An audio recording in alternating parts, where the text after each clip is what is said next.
Xitayning Qashqardagi ھاۋائارمىيەبازىسىدا يادروئوقبېشى ساقلايدىغان يەرئاستى مۇئەسسەسەسى قۇرغانلىقى ilgari surildi. Bugungi Hindiston gazetining xabar qilishicha, bu gazetning bir tadqiqot guruhi yaqinqi 8 oydan beri Qashqar aerodromidagi Xitoy ھاۋائارمىيەبازىسida yuz bergan o'zgarishlarning sun'iy hamroh suratlarini analiz qilish orqali Xitoyning mazkur bazasida yadro'oqbېشى saqlaydigan yer'asti muassasasi qurganligini bayqagan. Xabarda bu qurilishning Xitoy-Hindiston qismlari Ladakh chegarasida tirkishishdan oylarcha burun boshlanganligini bildirgan.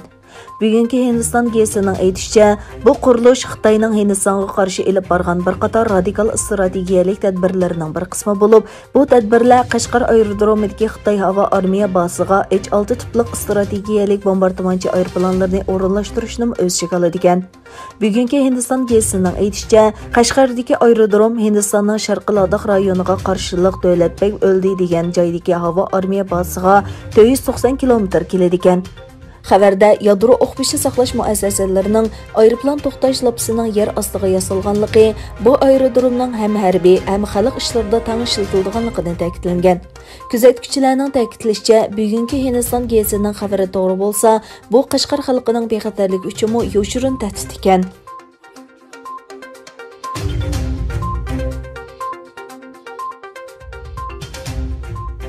İgileniçe, Angliyaning dağlıq ko'nglik ishlab chiqaruvchi korxonasi Charles Trevit xaridorlarning arz shikoyatlari va Sharqiy Turkistondagi kunsir kuchayotgan majburiy emgak sababidan Xitoy paxta ta'minlovchilar bilan bo'lgan savdo kelishimini bekor qilgan. Uyg'urlarning majburiy emgaki sababidan Xitoyda ishlab chiqarishni azaytgan 10 necha xalqaro shirkatning biri bo'lgan Charles Trevitning qurg'uvchisi Nick Wellerning aytishicha, bu shirkat xaridorlarning talabiga javob qaytargan va bultur 7-oydan boshlab Sharqiy Turkistondagi paxta bilan ta'minlovchilar bilan bo'lgan savdo kelishimini bekor qilgan. Uchurga qaraganda Charles Trevit nurg'un xaridorlarning xatini topshirib olgan bo'lib, ular kiyimlarini Xitoyda ishlab chiqarishni xohlamaydiganligini va Xitoy hokimiyatining Uyg'urlarning ziyonkashligidan rozi emasligini bayon qilgan. Uningdan boshqa Nick Weller mundaq degan: "Biz bosgan qadam bilan Xitoyda tayyor kiyim-kechak ishlab chiqarishni azaytish bilan bir vaqtda biz yana bu davlatga yasamachilik kasbining majburiy emgak ahvoli borligini nazardan soqit qilmadik."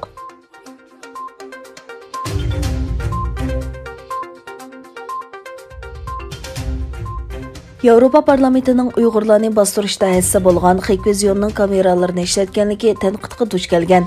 Germaniyadagi iqtisod haftaligi gazetining 3-yanvarda e'lon qilgan Yevropa parlamenti Uyg'urlarning ziyonkashlikka uchrashi bilan munosabati bo'lgan Xitoy shirkatiga zakaz bergan nomli xabarda bayon qilinishicha, 2020-yil 5-oyda Yevropa ittifoqi Fransiyaning ommaviy mulozimat shirkati bo'lgan Veolia nomli shirkatdan 350 ming yevroliq issiq kamera zakaz qilgan.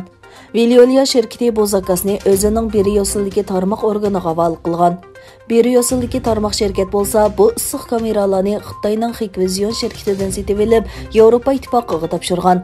Biroq hozir bu kameralarning Uyg'urlarni nazorat qilish, Uyg'urlarning kishilik huquqlarini dafsanda qilishda zo'r hissa bo'lgan xikvizion shirkatining mahsuloti ekanligi aniqlangan va bu ish parlament a'zolari orasida qattiq ayblashga uchragan. Xabarda Yevropa ittifoqining raisi David Sassolining parlament a'zosi Sven Xonga yozgan xati misol qilinadi va Sassolining bu uskunlarni darhol qaytarib olib, o'rniga Uyg'urlar uchrayotgan kishilik huquq dafsandichiligi bilan aloqasi bo'lmagan boshqa uskunlarni o'rnatishi buyrug'i berganligi tilga ilindi. Kuzatuvchilar Yevropa ittifoqining Amerikaga o'xshash qaror chiqarib, Uyg'urlarni bostirishga qatnashgan bu shirkatlarga embargo yurgizishi mumkinligini o'tirg'a qo'ydi.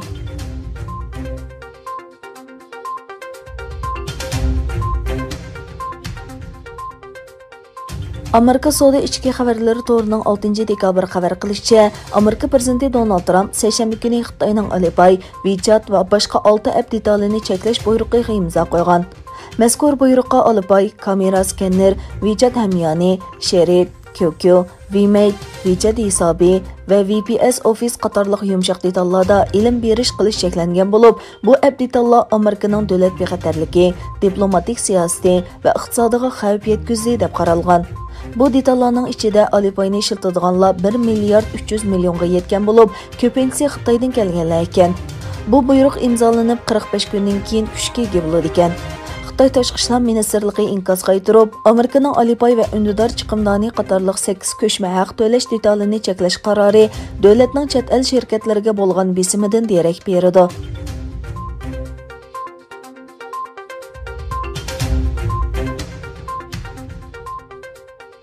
Egilenishicha, Donald Trumpning bir qism qo'llovchilarining Amerika parlamentiga besib kirishi bilan yuz bergan voqealarda hayotidan ayrilganlarning soni 4 ga ko'paygan. Washington soqchi boshlig'i Robert Conte majlis binosida yuz bergan voqealar haqida yozma bayonot e'lon qildi. Conte bayonotida majlisda soqchilar tarafidan etib etilgan va doktorxonada qazo qilgan ayol namoyishchidan keyin yana 3 kishining qazo qilganligi e'lon qildi. Conte bu voqeada 14 soqchining yenik yaralanganligini, kam deganda 52 kishining qo'lga ilinganligini xabar qildi.